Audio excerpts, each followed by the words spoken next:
কামনা করি যে আপনারা সবাই যেন ভালো থাকেন, সুস্থ থাকেন, ঈমানের সাথে থাকেন। এই যে আমরা ভালো আছি, আমাদেরকে ভালো রাখে কে? আল্লাহ। আবার মাঝে মাঝে আমাদেরকে অসুস্থ বানিয়ে পরীক্ষা নেয় কে? আল্লাহ। এজন্য সব সময় প্রশংসা করতে হবে কার? আল্লাহ। সুস্থ অবস্থায়ও আল্লাহ, আবার অসুস্থ অবস্থায়ও আল্লাহ। বিশ্বনবী যখন সুস্থ থাকতেন তখন আল্লাহরে ডাকতেন, অসুস্থ হয়ে গেলে আল্লাহরে ডাকতেন না। ব্যাপারটা কি এমন? কথা বলেন।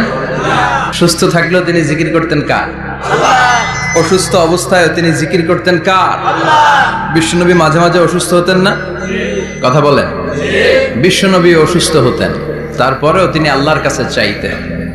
বিশ্বনবী বলতেন, ইযা সাআলতা ফাসআলিল্লাহ, যখন চাইবা আল্লাহর কাছে চাও। কার কাছে? না খাজা বাবা, ল্যাংটা বাবা, বড় হুজুর, মেজো হুজুর, ছোট হুজুর, কার কাছে? সহজ না হিসাবটা? ইযা সাআলতা ফাসআলিল্লাহ, যখন চাইবে তো আল্লাহর কাছে চাও। ওয়া ইযা ইসতাআনতা ফাসতাইন বিল্লাহ, সাহায্যের দরকার কার কাছে সাহায্য চাবা? কেউ যেটা পারে না পারে কে? আল্লাহ। কেউ যেটা বোঝে না বুঝে কে? আল্লাহ।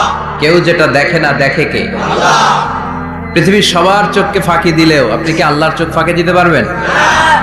আল্লাহ ইজ ওয়াচিং ইউ, আল্লাহ সুবহানাহু ওয়া তাআলা ইজ অবজার্ভিং ইউ। আল্লাহ আপনারা দেখছেন। আপনি ঘরের ভেতরে দরজা বন্ধ করে রাত্রিবেলা সুইচ অফ, পর্দা টানিয়ে দিয়েছেন, লাইট অফ, সব বন্ধ, পাপ করেছেন, অন্যায় করেছেন, পৃথিবীর কোনো চোখ দেখে নাই, কাক পক্ষীও টের পায় নাই। টের পেয়েছে কে? আল্লাহ। ওনার চোখকে ফাঁকি দেয়া যায়? পুলিশের চোখ ফাঁকি দেয়া যায় কি যায় না? পুলিশ আসলেই জনগণের বন্ধু, ঠিক কিনা? আল্লাহ আমার পুলিশ ভাইদেরকে তুমি কবুল করো। তো এই পুলিশের চোখও কিন্তু ফাঁকি দেয়া যায়, যায় না? র্যাবের চোখ ফাঁকি দেয়া যায় না? বিডিআরের চোখ, পরীক্ষার হলে ম্যাজিস্ট্রেটের চোখ, ম্যাজিস্ট্রেট আছেন না এদিকে? আছে দু একজন। তো ম্যাজিস্ট্রেটের চোখও কিন্তু ফাঁকি দেয়া যায়। বিমানবন্দরে যাত্রীরা যখন নামে তখনই জিজ্ঞেস করে কোত্থেকে আসছে, গোল্ড আছে কিনা, বার আছে কিনা, এটা আছে কিনা, ওইটা আছে কিনা। তো এই যে বিমানবন্দরের কাস্টমস অফিসারের চোখ ফাঁকি দিয়ে অনেকে স্বর্ণ নিয়ে আসে, এরকম ডাকাইত আছে না নাই? তার মানে বিমানবন্দরের কাস্টমস অফিসারের চোখও ফাঁকি দেয়া যায় কি যায় না? তো পুলিশের চোখ ফাঁকি দেয়া যায়, র্যাবের চোখ ফাঁকি দেয়া যায়, বিমানবন্দরের কাস্টমস অফিসারের চোখ ফাঁকি দেয়া যায়, কিন্তু আল্লাহর চোখ ফাঁকি দেয়া যায়? চিল্লায় বলেন ফাঁকি দেয়া যাবে? এজন্য কেউ যেটা দেখে না দেখে কে? আল্লাহ। কেউ যেটা শোনে না শোনে কে? আল্লাহ। কেউ যেটা বুঝে না বুঝে কে? আল্লাহ। এজন্য চাইবেন কার কাছে? নাকি দয়াল বাবার কাছে? দয়াল বাবা রে দয়া করো আমারে, কি সুন্দর মিলাইছে। দয়াল বাবারে দয়া করো আমারে। দয়াল বাবা আপনার কিচ্ছু করতে পারে না। এটাই হচ্ছে খালেস তাওহীদের ধারণা। তাওহীদ মানে একত্ববাদ, ওয়াননেস অফ গড। স্রষ্টা যে একজন, সবাই আমরা এক কেন্দ্রিক হব, শুধু উনার কাছে চাবো, উনার কাছে কাঁদবো, মনের জ্বালা যন্ত্রণা শুধু উনিই পূরণ করতে পারেন, ঠিক কিনা? এটার নাম তাওহীদ। এটার নাম কি? তাওহীদেরই মুর্শিদ আমার মুহাম্মাদের নাম বলো, মুহাম্মাদের নাম। আল্লাহর নাম জপলে বুঝতে পারি আল্লাহরই কালাম, বলো মুহাম্মাদের নাম। ওই নামেরই রশি ধরে যাই আল্লাহর পথে, ওই নামেরই ভেলায় চড়ে ভাসি নূরের স্রোতে, ওই নামের বাতি জেলে দেখি আরশের মুকাম, বলো মুহাম্মাদের নাম। পড়েন তাওহীদেরই মুহাম্মাদের নাম বলো, মুহাম্মাদের নাম। আল্লাহর নাম জপলে বুঝতে পারি আল্লাহরই কালাম, বলো মুহাম্মাদের নাম। চিল্লায় পড়েন আল্লাহু আকবার। এটার নাম তাওহীদ। আমরা এক আল্লাহ বিশ্বাসী। ইযা সাআলতা ফাসআলিল্লাহ, যখন কিছু চাইতে হবে কার কাছে চাইবেন? যখন বিপদে পড়বেন কার কাছে চাইবেন? আপনার মনের জ্বালা যন্ত্রণা দূর করতে পারে কে? ব্যবসায় সফল হতে চান, আপনারা সফল বানায় দিতে পারে কে? আপনার ছেলে নাই, মেয়ে নাই, ছেলে মেয়ে দিয়ে কলিজাটারে ঠান্ডা করতে পারে কে? এজন্য কার কাছে চাবো? আল্লাহ ছাড়া কারো কাছে চাওয়া যাবে? কথা বলেন। আল্লাহ তুমি বুঝার তৌফিক দাও, আর জোরে পড়েন আমিন। এজন্য প্রত্যেক সালাতের পরে আমরা পড়ি রাদিতু বিল্লাহি ওয়া বিল ইসলামি ওয়া বি মুহাম্মাদিন নবিয়ান ওয়া রাসূলা। আল্লাহর রব হিসেবে পেয়ে আমরা খুশি না বেজার? বিশ্বনবীকে নবী হিসেবে পেয়ে খুশি না বেজার? ইসলামকে ধর্ম হিসেবে পেয়ে খুশি না বেজার? কোরআনকে সংবিধান হিসেবে পেয়ে খুশি না বেজার? আজকের মাহফিলে আসতে পেরে খুশি না বেজার? কম না বেশি? আমরা সবাই খুশি, পরিমাণে বেশি। আওয়াজ করে পড়েন আল্লাহু আকবার। তাহলে রাদিতু বিল্লাহি রাব্বা, রাদিতু বিল্লাহি। প্রত্যেক সালাতের পরে এই দোয়াটা পড়েন তো, এই দোয়াটা পড়বেন, রাদিতু বিল্লাহি রাব্বা।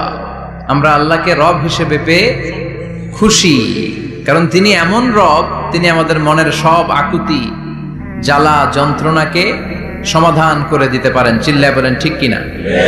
তিনি এমন রব, আমরা গোপনে কিছু করলেও তিনি দেখেন, প্রকাশ্যে কিছু করলেও তিনি দেখেন।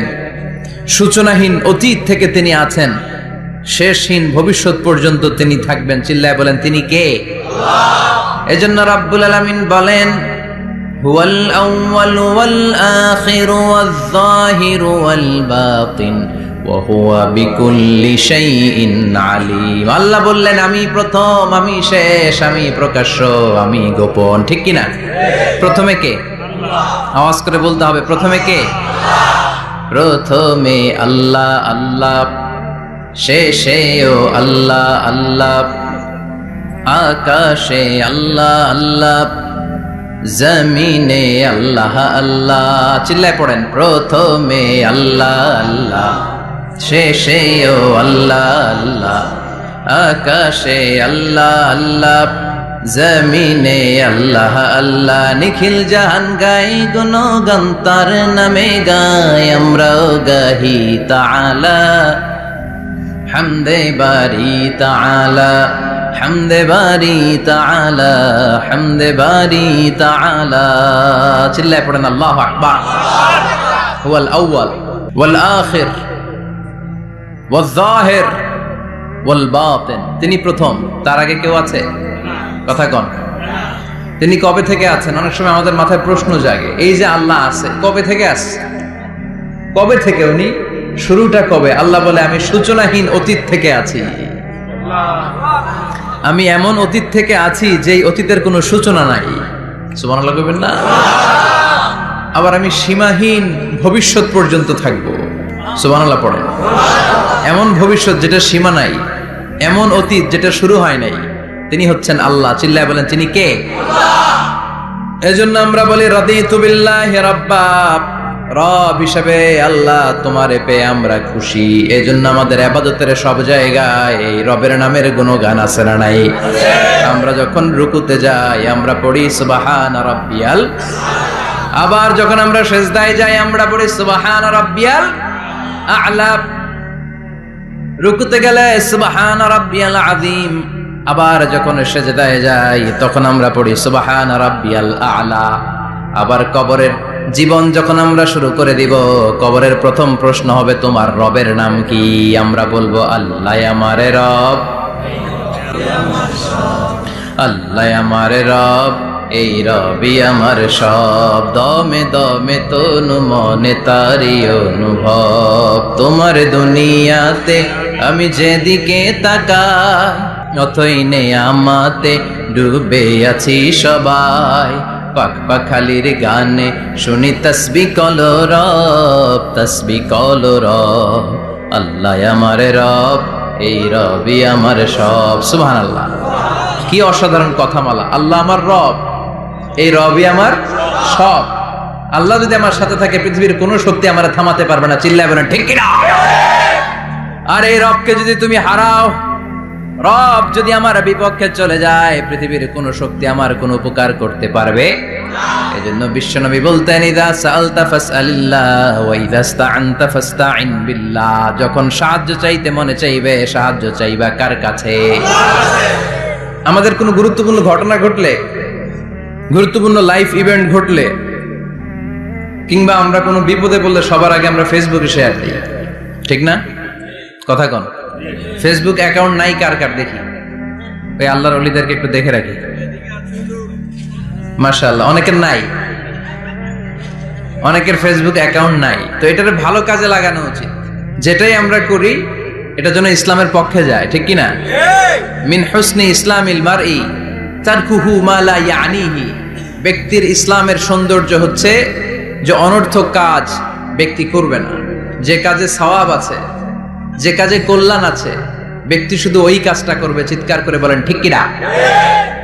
অনর্থক কাজ করা ঠিক না, অনর্থক কথা বলা ঠিক না, অনর্থক সম্পদ নষ্ট করা ঠিক না, অনর্থক টাইম পাস করা ঠিক না। কারণ মুমিন জানে মা ইয়ালফিযু মিন কাউলিন ইল্লা লাদাইহি রাকিবুন আতীদ। মুমিনের জিহ্বা দিয়ে যা বের হয় তার প্রতিটি শব্দ পাই পাই করে হিসাব নিবে কে? আল্লাহ। আমাদের জীবনে অনর্থক কথা আছে না নাই?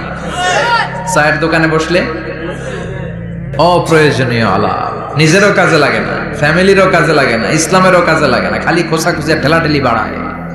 এরকম ডাকাত আছে না নাই? অপ্রয়োজনীয় কথা, অপ্রয়োজনীয় কাজও আছে না নাই এদেশে? দেদারসে মানুষ করে বেড়াচ্ছে অপ্রয়োজনীয় কাজ। হুজুরে পাইলে হাজার হাজার ছবি আছে না নাই? এটা অপ্রয়োজনীয় না? হজে গিয়েছিলাম, কমসে কম 10,000 ছবি তুলছে আমার সাথে হাজিরা। অপ্রয়োজনীয়, প্রয়োজন নাই। এসেছে ইবাদত করতে, হুজুর একটা সেলফি। ইয়াং ছেলেপেলারা সেলফি তুলে বেশি। আর বুঝলাম না আঙ্গুল দুটো এরকম করে রাখে। আমি বললাম এটা কি? হুজুর ইটস গ্যাংনাম স্টাইল। এটা কি? Gangnam style. এরকম বাঁকা করে থাকবে আর এরকম দুটা ছবি তুলবে। এগুলো অনর্থক। মুমিন ওই কাজ করবে যে কাজটা constructive, fruitful for him, for his family and for the society. যেটা তার নিজের কাজে আসবে, যেটা তার ফ্যামিলির কাজে আসবে, যেটা সমাজের কাজে আসবে। এই কাজগুলো করার দরকার আছে না নাই? আমার দেশের যুবক ছেলেগুলো অপ্রয়োজনীয়, কোনো কারণ নাই এই সমস্ত কাজে ঝগড়া বিবাদে আলাপে লিপ্ত থাকার কারণে তাদের যে ইনোভেটিভ পাওয়ার আল্লাহ তাআলা দিয়েছেন এটাকে তারা কাজে লাগাতে পারে না। আমাদের দেশের যুবকদের কিন্তু অনেক ম্যারিট। তারা যখন পৃথিবীর বিভিন্ন দেশের ইউনিভার্সিটিগুলোতে পড়ে তারা র্যাঙ্কিং 1 নম্বরে আসে একেবারে। আমি যে ইউনিভার্সিটিতে পড়ি, ইন্টারন্যাশনাল ইসলামিক ইউনিভার্সিটি মালয়েশিয়া, ওখানে বাংলাদেশিদের ফলাফল রেজাল্ট সবচেয়ে ভালো। হার্ভার্ডে যান, ক্যামব্রিজে যান, অক্সফোর্ডে যান, যেখানেই যাবেন বাংলাদেশিদের ফলাফল অনেক ভালো। তো তারা সেখানে অপ্রয়োজনীয় কাজে তাদের সময়কে নষ্ট করে না। এজন্য যুবক ভাইয়েরা, তোমাদের আছে প্রাণ ঢালা উচ্ছ্বাস, অনেক শক্তি তোমাদের গায়ে। এখন তোমাদের রক্ত গরম, তোমাদের এই গরম রক্ত ইসলামের কল্যাণে কাজে লাগাইতে হবে। শুধু সেলফি তুইলা সময় নষ্ট করা যাবে না। চিল্লায় বলো ঠিক কিনা? কিছুদিন আগে আমি দেখলাম মানবতার দেয়াল। কিসের দেয়াল? কিছু ছেলে পেলে new idea, what an idea, new idea বের করেছে যে এটার নাম মানবতার দেয়াল। খুব সম্ভবত মসজিদের এক ওয়ালের মধ্যে তারা লিখেছে মানবতার দেয়াল, আর কিছু হ্যাঙ্গার টানিয়ে রেখেছে, আর বলেছে যেটা অপ্রয়োজনীয় রেখে যান, আর যেটা আপনার লাগবে নিয়ে যান। এই যে শীত, প্রচন্ড শীতে অনেকের জ্যাকেট নাই, আমাদের কয়েকটা করে জ্যাকেট, জাম্পার, সোয়েটার, চাদর, মাফলার, অনেকের একটাও নাই, আছে না নাই? তারা দেয়ালের নাম দিয়েছে মানবতার দেয়াল। এখানে আপনার অতিরিক্ত পুরান জ্যাকেট থাকলে রেখে যান। তো অনেকে পুরান জ্যাকেট, মাফলার, চাদর ওখানে ঝুলিয়ে রেখে গিয়েছে। আবার লিখে দিয়েছে যার লাগবে তিনি নিয়ে যান। যার মাফলার নাই, যার জ্যাকেট নাই, চাদর নাই, তারা এসে নিয়ে যাচ্ছে। এটা একটা সুন্দর আইডিয়া না? তো চায়ের দোকানে ছেলেপেলেগুলো যদি মারামারি করতো, অপরাজনীতি করতো, গুতাগুতি করতো, কিলাকিলি করতো, তাহলে মাথা থেকে এই আইডিয়াগুলো বেরোতো? কথা বলেন। Human capacity is amazing. কি পরিমাণে আল্লাহ তাআলা যে আমাদেরকে ক্যাপাসিটি দিয়েছে, আমাদেরকে যে কত প্রিভিলেজ আল্লাহ তাআলা আমাদেরকে দিয়েছে আমরা জানিই না। আমরা আমাদের দেহে কত শক্তি, সম্ভাবনা নিয়ে যে ঘুরে বেড়াই আমরা অনুধাবন করি না। এজন্য সময়গুলোর কাজে লাগাও। কিন্তু আফসোসের সাথে লক্ষ্য করা যাচ্ছে যুবকদের চরিত্রকে ধ্বংস করে দেওয়ার জন্য যে কয়েকটা হাতিয়ার আছে সবগুলো বাংলাদেশে আছে না নাই? ইয়াবা আছে না নাই? ফেন্সিডিল আছে না নাই? হিরোইন আছে না নাই? মারিজুয়ানা আছে না নাই? এই ফেন্সিডিল ইয়াবা আগে শুনতাম ইউনিভার্সিটির ছেলেরা খাইতো, এরপরে নাইমা আসলো কলেজে, এরপরে হাই স্কুলে, এখন প্রাইমারি ছেলেদের হাতেও ইয়াবা ঢুকছে। চিল্লা এখন ঠিক কিনা? দেশের যুব সমাজ আজকে কোথায়? পর্নোগ্রাফি, এক একটা মোবাইল এক একটা হিন্দি সিনেমার কারখানা। ইন্ডিয়ান নায়িকাদের কোমর দুলানো ডান্স আছে না নাই? স্মার্টফোন নিয়ে ছেলে স্মার্ট হয়, কিন্তু ইমান, আখলাক, চরিত্র সব শেষ। অপরাজনীতি, রাজনীতির নামে মন্দ খারাপ প্রতিহিংসামূলক ছাত্র রাজনীতি, নেতারা এই যুবক ছেলেদেরকে ইউজ করে, ওর বিরুদ্ধে ও মার, তুই ওরে মার, ওনারা থাকে অন্য জায়গায়, আছে না নাই? এভাবে আমাদের দেশের ছেলেদের চরিত্র, তাদের সম্ভাবনাকে আমরা নষ্ট করে দিচ্ছি। যুবক ভাইয়েরা, in the day of judgement, কিয়ামতের কঠিন ময়দানে আল্লাহ তাআলা 7 শ্রেণীর ব্যক্তিকে তার আরশের নিচে ছায়া দিবেন। এর মধ্যে এক শ্রেণী হচ্ছে তোমরা যারা যুবক, শাবুন নাশাআ ফি ইবাদাতিল্লাহ, ওই যুবক যারা তাদের যৌবনে, তাদের সময়টা, তাদের দিন, তাদের রাত তারা আল্লাহর ইবাদতে কাটিয়েছে। সুবহানাল্লাহ পড়েন। 7 শ্রেণীর মধ্যে 2টা শ্রেণী হলো যুবক। একটা হলো যৌবন সময়ে যারা আল্লাহর ইবাদতে রাত কাটায়, সময় কাটায়। আর দ্বিতীয় ওই যুবক, যে যুবককে কোনো নারী অন্যায় কাজের, অন্যায় প্রেম করার পরকীয়ার অফার দেয়, ওই অফারকে ক্যান্সেল করে ওই যুবক বলে ইন্নী আখাফুল্লাহ, আমি এই পরকীয়ার দিকে যেতে পারি না, কারণ আমার অন্তরে ভয় আছে একজনের, তিনি কে? যাদের হৃদয়ে আছে আল্লাহর ভয়, তারা কবু পথ ভুলে যায় না। আল্লাহর প্রেম ছাড়া এই দুনিয়ায় কারো কাছে কোনো কিছু চায় না, ঠিক কিনা? রাতের আধারে যারা সেজদাতে রয়, দু চোখের শ্রুতে নদী যেন বয়। আল্লাহু আকবার। তো তাহাজ্জুদ পড়বে কখন? ফজরে তো পড়তে পারে না, আছে না নাই? রাতের আধারে যারা সেজদাতে রয়, দু চোখের শ্রুতে নদী যেন বয়। ছলনার হাতছানি যতই ডাকুক, পেছনে ফিরেও সে তাকায় না। যাদের হৃদয়ে আছে আল্লাহর ভয়, তারা কবু পথ ভুলে যায় না। আল্লাহর প্রেম ছাড়াই দুনিয়ায় কারো কাছে কোনো কিছু চায় না। চিল্লায় বলেন ঠিক কিনা?